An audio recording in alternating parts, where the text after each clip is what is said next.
So, welcome to the station rotation configuration. Basically, we're using the in-class flip approach with workstations. And we have the rotation model where we move around in the various workstations. So basically, what kind of setups can we have? Well, today you've witnessed the standing up setup using posters. I've used posters with dynamic content using a QR code. You could use coasters with Sharpies and A4 or A3 paper, getting all the flip content there, getting the flip instructions in the practice workstations. You could use the floor. Go outside and create a workstation with tape on the floor. Use the floor. More traditionally, using tables. Have set up like 4 tables or 3 tables depending on how many workstations you have, and get your students rotating, or create a table using desks. No matter how you do it, workstation, station rotation.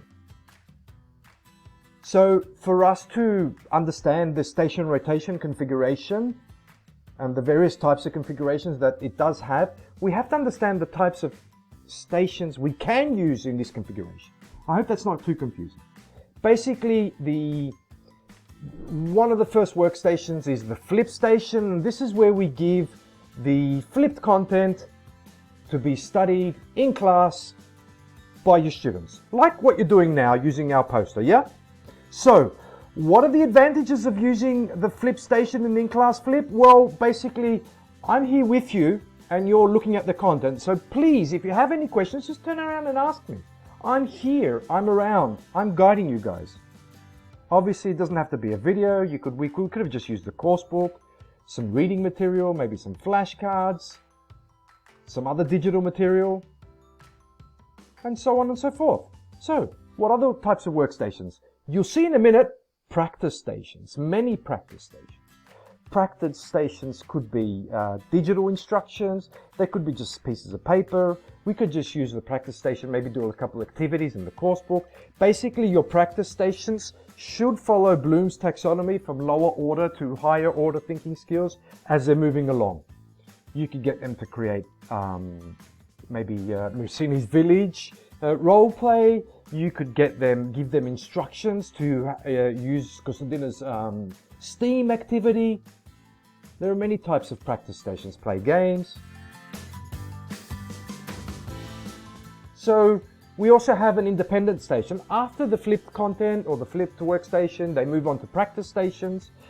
And there's always an independent station for early finishers.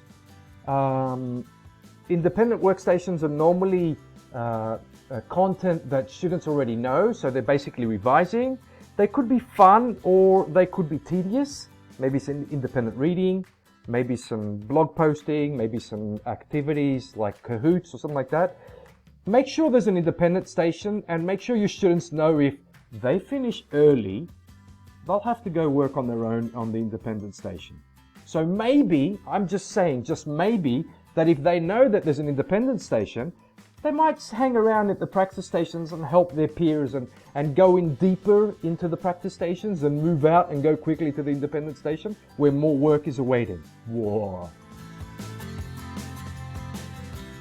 The teacher support station. Well, these are various types of this configuration. Well, sorry, this station is used if maybe your students, if you have a large class and your students need help, they can move on to the teacher support station and get that help appropriately.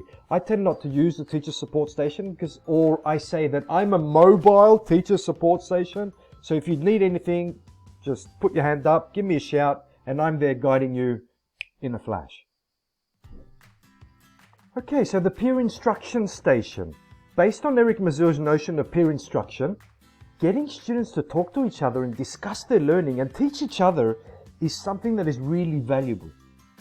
This could be after, say, a flip station, and the group could use mini whiteboards to show each other what they understood, or after a practice station when it comes to grammar, say, I get them to reconstruct their learning on a poster to be presented to the rest of the class.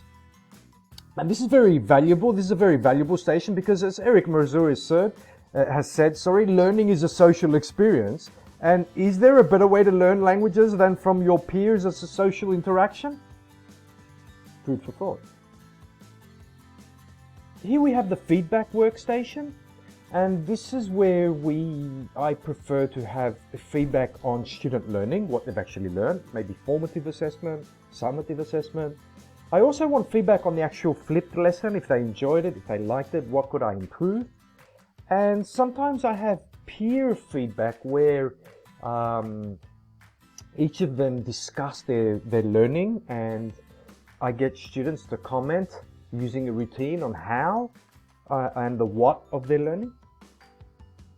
In general, I always try to incorporate feedback as a reflection stage, which is very valuable.